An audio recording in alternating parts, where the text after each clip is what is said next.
अस्सलाम वालेकुम, आप देख रहे हैं दारिया न्यूज़ नेटवर्क और मैं हूं आसिया कोसर। आज हम जिस इशू पे बात करने जा रहे हैं वो है कैरियर काउंसलिंग। हमारे यहाँ तुलबा जो हैं वो मेहनत करते हैं, बचपन से लेकर उनकी यूनिवर्सिटी तक उनके माँ बाप जो हैं एक बड़ी रकम खर्च करते हैं बच्चों की एजुकेशन पर। लेकिन जब वो डिग्री लेकर यूनिवर्सिटी से फ्री होते हैं तो उसके बाद कई कई साल तक जो है वो तुलबा को नौकरी नहीं मिलती। और हद ये है कि कुछ लोग जो है वो डिसअपॉइंट होकर खुदकुशी तक की नौबत आ जाती है और कुछ लोगों को अपनी फील्ड छोड़कर दूसरी फील्ड में जाना पड़ता है। यानी कि जो उन्होंने पढ़ाई की भी होती है वो छोड़कर, उस फील्ड को छोड़कर किसी दूसरी फील्ड में उनको जाना पड़ता है। इन सारी जो मसाइल हैं, इन सारे मसाइल की वजूहात क्या हैं? क्या ऐसी वजह है कि इतनी एजुकेशन के बावजूद भी लोगों को नौकरियां नहीं मिलती? कहाँ पर जो है वो सिस्टम में फॉल्ट है? पेरेंट्स की तरफ से कोई निग्लिजेंस है, टीचर्स तवज्जो नहीं देते, या बच्चों की चॉइसेस जो हैं वो अच्छी नहीं होती? इस सारे मामले पर आज हम बात करेंगे। हमारे साथ स्टूडियो में मौजूद हैं सीनियर जर्नलिस्ट हैं, इंजीनियरिंग इन्होंने की हुई है और जर्नलिज्म में एक लंबा अरसा जो है वो इन्होंने गुजारा है। और बच्चों को जो है वो कैरियर काउंसलिंग का भी इन्होंने अभी रिसेंटली आगाज़ किया है, बच्चों की कैरियर काउंसलिंग भी करते हैं। तो हम उनसे बात करेंगे कि आखिर ऐसी क्या वजूहात हैं। सबसे पहले ऐसे रियाज साहब, बहुत शुक्रिया, आपने हमें वक्त दिया। बहुत शुक्रिया। क्या समझते हैं कि कहाँ पर निग्लिजेंस है कि इतनी मेहनत बच्चे आजकल, मेरे ख्याल से 2.5-3 साल की उम्र में बच्चों को जो है वो स्कूल में दाखिल करवा दिया जाता है, 16-17 साल जो है वो स्कूल कॉलेज यूनिवर्सिटी में लगाने के बावजूद जब वो वहाँ से डिग्री लेकर फ्री होते हैं तो उन्हें नौकरियाँ नहीं मिलती। इसके पीछे सबसे बड़ी वजह क्या है? जी देखिए, सबसे बड़ी वजह, बुनियादी वजह ही यही है कि जो सिस्टम है वहाँ जो बुनियाद है वो गलत डाली जाती है। अब बच्चा 2-3 साल का बच्चा है, वो अगर 4 साल का 5 साल का भी है, उसका बैग आप देख लें तो इतना बड़ा बैग होता है। फिर उसके बाद जब वो स्कूल जाना शुरू करता है तो उसको एक रट्टा सिस्टम की तरफ लगा दिया जाता है। तो इंटरनेशनली इस तरह से नहीं है।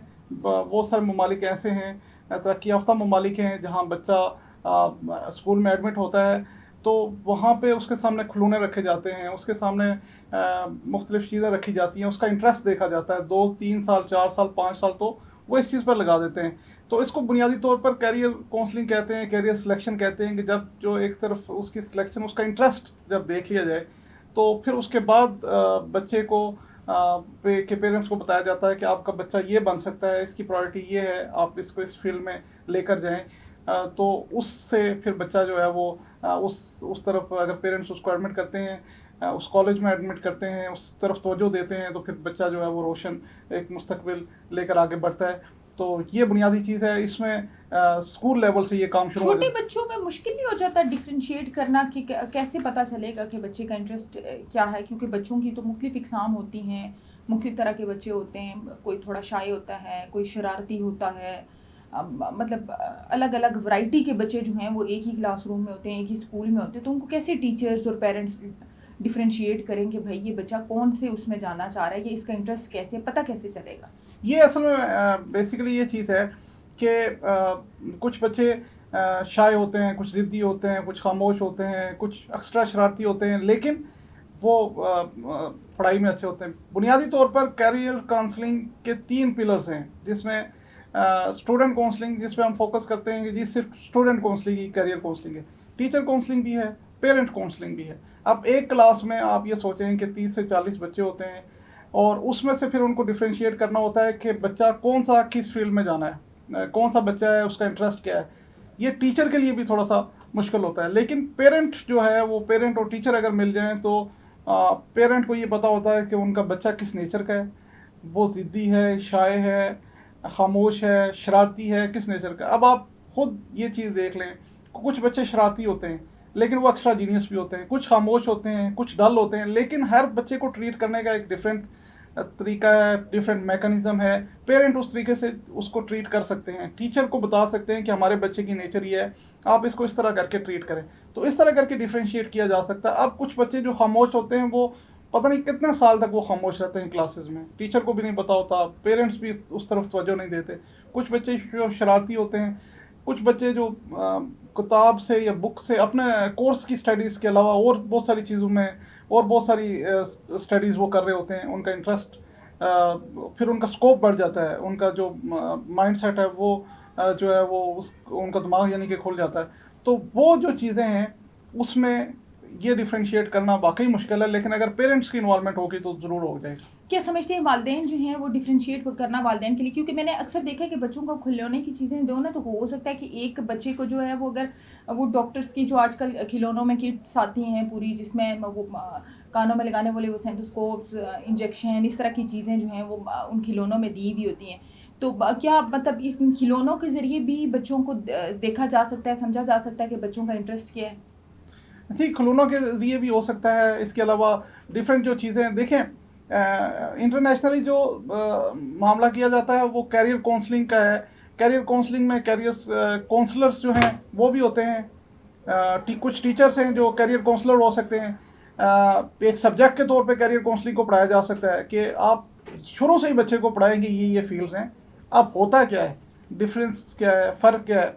डिफरेंस ये है कि बच्चा जब मैट्रिक में जाता है या एफएससी में जाता है तो उस वक्त उसको फ़र्क करना, यहाँ पे जिस तरह से आप कहें कि जी बिरयानी में और कौरमे में फ़र्क करें, तो वो कहता है जी इंजीनियर बनूंगा, मैं डॉक्टर बनूंगा। माँ बाप के ज़ुबान से वो 100 बार सुन चुका होता है इंजीनियर डॉक्टर इंजीनियर डॉक्टर। तो कहा ही यही जाता है। एक टाइम था जब एमबीए बहुत ज़्यादा शुरू हो गए थे, कहते थे लोग कहते थे कि हम अपने बच्चे को एमबीए बनाएंगे, तो सोचा ही माइंड सेट यही हो जाता है कि जी इंजीनियर या डॉक्टर, दो चीज़ों में ये डिफ्रेंशिएट करना होता है। पेरेंट्स चाह रहे होते हैं, अब बच्चे का इंटरेस्ट कोई नहीं जानता। तो ये एक बहुत बड़ा मसला है कि मैट्रिक में और एफएससी में जाके इस चीज़ को जांचा जाता है। हालांकि मैं आपको एक पर्सनल एक्सपीरियंस बताऊं, मैं सिस्टर के थीसिस वो कर रहा था जहाँ से मुझे इस चीज़ का इंटरेस्ट हुआ। तो थीसिस में मुख्तलिफ क्वेश्चन थे, तो अब मैंने ये चीज़ सोची और मैंने कुछ क्वेश्चनियर बनाए, और ये चीज़ इस तरह से की थी कि आपके बच्चे से आप मेरे अंदाजे के मुताबिक 6th क्लास से लेके ऑनवर्ड्स 10th तक आप ये क्वेश्चंस, जब आप 6 पेपर और लेते हैं तो 7वां पेपर एक MCQ टाइप ले सकते हैं कि उसमें आप पूछें कि आपके फेवरेट सब्जेक्ट कौन सा है, फेवरेट सब्जेक्ट्स में मार्क कौन से हैं, फेवरेट सब्जेक्ट के टीचर। तो पैरेलल मतलब आपके फेवरेट सब्जेक्ट्स में अगर मार्क्स कम है तो उसकी रीज़न क्या है, 3-4 क्वेश्चन दिए हों। तो ओवरलैपिंग जो होती है क्वेश्चंस की, कि एक क्वेश्चन करके दूसरा क्वेश्चन करके तीसरा करके, तो आइडिया लगाना कि बच्चा कहाँ पे सच बोल रहा है, कहाँ पे क्या चीज़ है, तो उससे आप बआसानी अंदाज़ा लगा सकते हैं कि बच्चे की फ़र्स्ट प्रायोरिटी क्या है, सेकंड क्या है, थर्ड क्या है। इसी चीज़ को अगर लेकर आगे चलें तो मेरे ख्याल में जो स्कूल्स हैं वो मैट्रिक के लेवल पे पेरेंट्स को बता देंगे कि आपके बच्चे की फ़र्स्ट प्रायोरिटी ये है, सेकंड प्रायोरिटी ये है, थर्ड प्रायोरिटी ये है। आप अपने बजट के लिहाज से बच्चे को या बच्चे की मर्ज़ी के लिहाज से, जो क्योंकि वालिदैन हमने देखा है कि बजट तो वो सारे वालिदैन, कोई सफाई करने वाला भी होगा, कोई बर्तन धोने वाला भी होगा, लेकिन वो कहेगा कि मेरा बच्चा अच्छी यूनिवर्सिटी में अच्छे डिसिप्लिन में पढ़े। अच्छा, ये एक बड़ा हमारे यहाँ पाकिस्तान में अगर हम स्पेशली बात करें तो मैंने ये बड़ा देखा है कि बच्चों पे ना पेरेंट्स की तरफ से, सोसाइटी की तरफ से, अपने रिलेटिव्स की तरफ से एक बड़ा प्रेशर होता है कि हर माँ बाप चाहते हैं कि उनका बच्चा जो है वो डॉक्टर या इंजीनियर भी बने। यहाँ मैं अपने नाज़रीन से एक रिक्वेस्ट करूँगी कि इस वीडियो के एंड तक ज़रूर देखें, क्योंकि इस वीडियो के बाद आपको इस बात का अंदाज़ा होगा कि आपके बच्चे, और अगर तुलबा देख रहे हैं तो उन्हें भी अंदाज़ा होगा कि उन्होंने अपनी कैरियर काउंसलिंग कैसे करनी है, उन्होंने कैसे ये जानना है कि उन्होंने किस फील्ड में जाना है, उनका इंटरेस्ट क्या है। और वालिदैन इसको ज़रूर देखें, क्योंकि आपको अगर पता होगा कि आपके बच्चे का इंटरेस्ट क्या है, आपका बच्चा क्या चाहता है, तो आगे चलकर आपके बच्चे का मुस्तकबिल जो है वो रोशन होगा। अस्कर ये सब हम बात कर रहे थे प्रेशर की, मेंटल एक प्रेशर बड़ा बच्चों को हम लोग देते हैं कि भाई हर माँ बाप कह रहा है कि मेरा बच्चा डॉक्टर बने, मेरा बच्चा इंजीनियर बने। अब ये तो मुमकिन नहीं है कि हर बच्चा डॉक्टर और इंजीनियर ही बने, तो माँ बाप को कैसे इस तरफ लाया जाए? ये जो आपने पिलर्स बताए हैं कि एक स्टूडेंट्स की कैरियर काउंसलिंग होती है, फिर टीचर्स को जो है उनका बड़ा अहम रोल होता है, तो उनकी भी काउंसलिंग ज़रूरी है, साथ ही साथ पेरेंट्स की भी आपने बात की। तो किस तरह से वालिदैन को समझाया जा सकता है कि वो अपने बच्चों के इंटरेस्ट को देखकर उनके फ्यूचर को डिसाइड करें, ताकि आगे चलकर उनको मुश्किलात ना हो? मैं ये समझता हूँ कि एक जो सरकारी स्कूल हैं, आपने देखा होगा कि वहाँ पे आर्ट्स के टीचर भी हैं, तो एक ओवरऑल कैरियर काउंसलर जो है वो एक क्लास के लिए होना चाहिए, जो क्लास के बच्चों के साथ छुट्टी के टाइम गुजारे, उनकी एक्टिविटीज़ को नोट करता रहे, उनके मुख्तलिफ जो सरगर्मियाँ हैं उनको देखता रहे, उसमें फिर वो ये जायज़ा ले सकता है। फिर उनके पेरेंट्स, एक के पेरेंट्स के साथ जब वो बैठे, क्योंकि हमारे यहाँ ये मीटिंग होती है पेरेंट डे पे ये मीटिंग होती है, और वो मीटिंग इस तरह की होती है कि जी पेरेंट्स आते हैं, किसी वालिद को टाइम नहीं मिलता, वालदा आती हैं, उनके आपस में एक दूसरे के साथ गिले रहते हैं। हमारी सोसाइटी के ये इश्यूज़ भी बहुत बड़े हैं, लेकिन अगर डिफरेंटली ये अलग अलग टाइम रख के 2-2 घंटे 4-4 घंटे वालदा के साथ मीटिंग करेंगे, वालिद के साथ मीटिंग करेंगे, बच्चे की नेचर का उनके पास पूरा सफ़ा मौजूद होगा। तो उसके बाद वो उस पे कोई डिसाइड कर सकेंगे। पेरेंट को ये बता सकेंगे आप अपने बच्चे को कैसे लेकर चलें, वालिदैन को और बच्चे को बता सकेंगे कि आप किस तरह से करो, और फिर दोनों मिलकर फिर टीचर को बता सकते हैं कि जी हमारा बच्चा इस नेचर का है, इस बच्चे का स्कोप ये है, ये इस नेचर का है, ये इस मेंटेलिटी का है, इसको आप कैसे लेकर आगे चलें। अच्छा, ये तो होगी छोटे बच्चों की बात। मिडिल से लेकर मैट्रिक तक क्या समझते हैं कि कितना इम्पोर्टेंट ये टाइम पीरियड होता है अपने कैरियर के बारे में डिसाइड करने के हवाले से? मिडिल से लेकर मैट्रिक तक की मैंने बात बता दी कि आप क्वेश्चनियर एक रखें बच्चों के सामने, और उन क्वेश्चंस की बुनियाद पर आप ये डिसाइड करें कि बच्चे का इंटरेस्ट क्या है। मैट्रिक तक ये डिसाइड हो जाना चाहिए, और इससे मेरे ख्याल में कैरियर काउंसलिंग की आगे जो बड़ी डिस्कशन है वो मैट्रिक से ऑनवर्ड्स है, क्योंकि मैट्रिक तक आपको डिसाइड कर लेना चाहिए कि मैट्रिक तक आपके बच्चे को क्या बनना है और कैसे बनना है। अच्छा, यूनिवर्सिटी की सिलेक्शन का कितना किरदार है आपके कैरियर में? अच्छा, इससे पहले असगर ऐसा साहब, आपने भी इंजीनियरिंग की है और एक लंबा अरसा आपने अब सहाफ़त में भी गुजार दिया, तो थोड़ा सा ये भी तो बताएं कि आप इंजीनियरिंग करके सहाफ़त में कैसे आए? क्या आपने साथ में सहाफ़त भी पढ़ी है? जी, ये देखें कि मेरा इंटरेस्ट जर्नलिज्म था, शौक़ है, और आपका मैंने ये इस चीज़ का अंदाज़ा लगाया है कि करियर काउंसलिंग का आज का टॉपिक सेलेक्ट करने की हमारी बुनियादी वजह भी ये थी कि आपका जो शौक़ होता है वो आप दिल से करते हैं। अब जर्नलिज्म में मैं रात 10 बजे तक 12 बजे तक भी अगर मैं ड्यूटी पर मौजूद रहूँ तो मैं तंग नहीं होता, लेकिन अगर इंजीनियरिंग की, मैंने इलेक्ट्रिकल इंजीनियरिंग की हुई है, उसके बाद जर्नलिज्म किया, तो इलेक्ट्रिकल इंजीनियरिंग की मुझे थोड़ा सा कोई चीज़ें आ जाए तो मैं अब तंग होना शुरू हो जाता हूँ। तो जो इंटरेस्ट होता है वो बच्चे का, उस तरफ आप बच्चे को लेकर जाएँ। मेरा भी इंटरेस्ट जर्नलिज्म की तरफ था। अच्छा, ये यूनिवर्सिटी सिलेक्शन के हवाले से थोड़ा सा बताइएगा कि क्या किन चीज़ों को ध्यान में रखना चाहिए जब हम यूनिवर्सिटी सिलेक्ट करें, या जब हम यूनिवर्सिटी में एडमिशन लें तो अपनी फील्ड सिलेक्ट करें या अपने सब्जेक्ट सिलेक्ट करें, तो हमें किन चीज़ों का जो है वो ध्यान रखना चाहिए? बुनियादी तौर पे ये किसी को इनिशिएटिव लेना चाहिए, गवर्नमेंट को, प्राइवेट सेक्टर को। कैरियर पोर्टल एक होना चाहिए। आपको पता ही नहीं होता, बहुत सारे पेरेंट्स एक यूनिवर्सिटी में एडमिशन ले चुके होते हैं, लाखों रुपए फीस दे चुके होते हैं, लेकिन उनको पता चलता है कि उनके बच्चे की इंटरेस्ट की या मर्ज़ी की यूनिवर्सिटी दूसरी है। फिर वो जाके दूसरी यूनिवर्सिटी में कई पेरेंट्स का एक साल पूरा ज़ाया हो जाता है। तो ये पूरा एक पोर्टल होना चाहिए जिसमें, मैं तो इस चीज़ का हामी हूँ कि शुरू से बच्चों को पढ़ाया जाए कि इंजीनियरिंग अगर है तो इंजीनियरिंग में कितने सब्जेक्ट्स होते हैं, इंजीनियरिंग की कितनी फील्ड्स होती हैं, एरोस्पेस इंजीनियरिंग का क्या स्कोप है, उसमें अगर आप एडमिशन लेंगे तो उसकी आगे इम्प्लीकेशंस क्या हैं, एप्लीकेशंस क्या हैं। इसके अलावा मैकेनिकल, इलेक्ट्रिकल, अगर मेडिकल है तो मेडिकल में कितनी फील्ड्स हैं, उनकी डिवीजन किस तरह से है। तो ये शुरू से मेरा ये है कि बच्चे को एज अ सब्जेक्ट पूरा पढ़ाया जा सके। बेशक आप उसका एग्जाम ना लें, लेकिन बच्चों को ये तो पता होना चाहिए कि फील्ड्स कितनी हैं, क्योंकि आप मैट्रिक में जाके जब डिफ्रेंशिएट करते हैं, बच्चों को कहते हैं इंजीनियरिंग या मेडिकल, तो उनको फिर बिल्कुल ब्लैंक होते हैं, कुछ नहीं पता होता। अच्छा, यूनिवर्सिटी के बाद ऐसा क्या किया जाए कि जल्द से जल्द जो है वो तलबा को या लोगों को नौकरियां मिल सके, क्योंकि हमारे यहाँ बेरोज़गारी जो है वो दिन ब दिन बढ़ती जा रही है। हालांकि बड़े एजुकेटेड लोग जो हैं वो हमने देखे हैं कि उनको जॉब्स नहीं मिल रही। MBA किए हुए लोगों ने कहीं जो है वो ठेले लगाए हुए हैं। बड़े पढ़े लिखे लोग जो हैं वो यहाँ पर ज़लीलो ख्वार हमें होते हुए नज़र आते हैं। क्या वजह समझते हैं कि इतनी मेहनत के बाद, इतना पैसा खर्च करने के बाद जब आप डिग्री लेके यूनिवर्सिटी से निकलते हैं तो उसके बावजूद आपको जो है वो जॉब नहीं मिलती? जॉब का पाकिस्तान में मैंने ये देखा है, प्राइवेट सेक्टर में भी, गवर्नमेंट सेक्टर में भी आपकी मेहनत भी होती है, लेकिन रेफरेंस बेस्ड होता है। उसमें यूनिवर्सिटी में भी जब आप लोग हैं, एक स्टूडेंट यूनिवर्सिटी में चला जाता है तो उसको बिल्कुल ब्लैंक नहीं होना चाहिए, उसको मुख्तलिफ एक्टिविटीज़ में हिस्सा लेना चाहिए।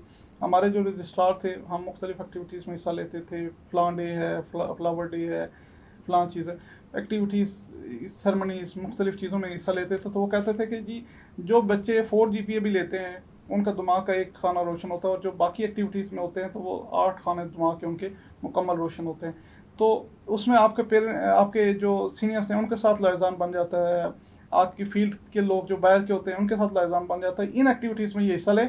उसके बाद जब आगे फील्ड में वो निकलें तो फिर मुख्तलिफ एक्टिविटीज़ में अपने सीनियर्स के साथ रब्ते में रहें। एक PR एक डिफरेंट एक सब्जेक्ट है, लेकिन मैं ये चाहूँगा कि अगला प्रोग्राम या नेक्स्ट कोई प्रोग्राम हम उस पर करें जिसमें डिटेल में ये चीज़ होगी कि आप यूनिवर्सिटी में जब एडमिशन हो जाता है तो आप ये ना समझें कि हमारा सब कुछ हम फाइनल हो गया, हम डिग्री हासिल करके हम अच्छी नौकरी हासिल कर लेंगे। वहाँ से आपका इम्तिहान शुरू होता है, और वहाँ से आपने लाइज़ान किस तरह बनाना है ये एक पूरी एक पीआर का एक सब्जेक्ट है पूरा, उसको आप अगर स्टडी करेंगे, इसमें हम डिस्कस भी करेंगे आइंदा इंशाल्लाह किसी प्रोग्राम। इस पे इंशाल्लाह हमें ज़रूर एक प्रोग्राम करेंगे कि यूनिवर्सिटी के बाद क्या स्ट्रेटजी जो है वो तलबा को बनानी चाहिए, किस तरह का तरीक़ाकार जो है वो अपनाना चाहिए, कहाँ उठना बैठना चाहिए ताकि उन्हें आसानी से यूनिवर्सिटी से फ्री होने के बाद जो है वो जॉब्स मिल सकें।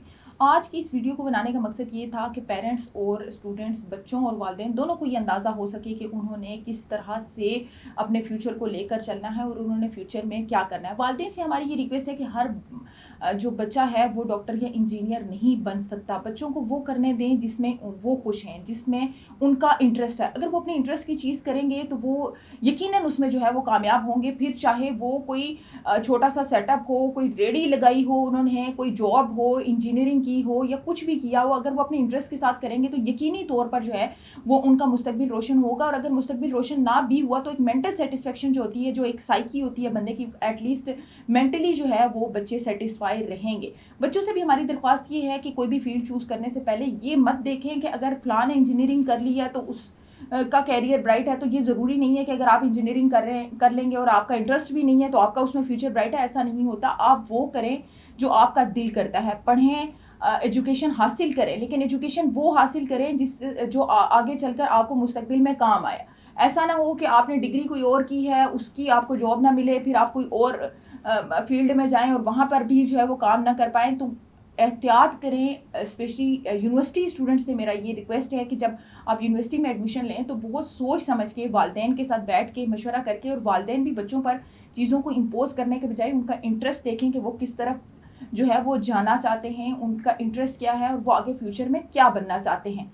आप लोग हमें कमेंट में ज़रूर बताएं कि आपको किन मुश्किलात का सामना करना पड़ता है जब आप एडमिशन लेते हैं। अगर वालिदैन हमें देख रहे हैं तो वो हमसे डिस्कस कर सकते हैं, हमें कमेंट्स में जो है वो पूछ सकते हैं कि उन्हें किन मसाइल का सामना जो है वो बच्चों के कैरियर के हवाले से करना पड़ रहा है। हम आपको उसका भी नेक्स्ट वीडियो में जो है वो जवाब देंगे। आप कॉमेंट्स में अपने तमाम तर मसाइल हमारे साथ शेयर कर सकते हैं। हम नेक्स्ट आपके कॉमेंट्स पर भी वीडियो जो है वो बनाएंगे और असरयात जो है वो आपको बताएंगे कि किस तरह से आप अपने बच्चों की काउंसलिंग कर सकते हैं। और अगर आपने हमारी वीडियो लाइक और शेयर नहीं की तो अभी लाइक करें, शेयर करें और कमेंट्स में ज़रूर बताएं कि आपके बच्चों को और अगर स्टूडेंट्स देख रहे हैं तो उन्हें किन मसाइल का सामना करना पड़ रहा है।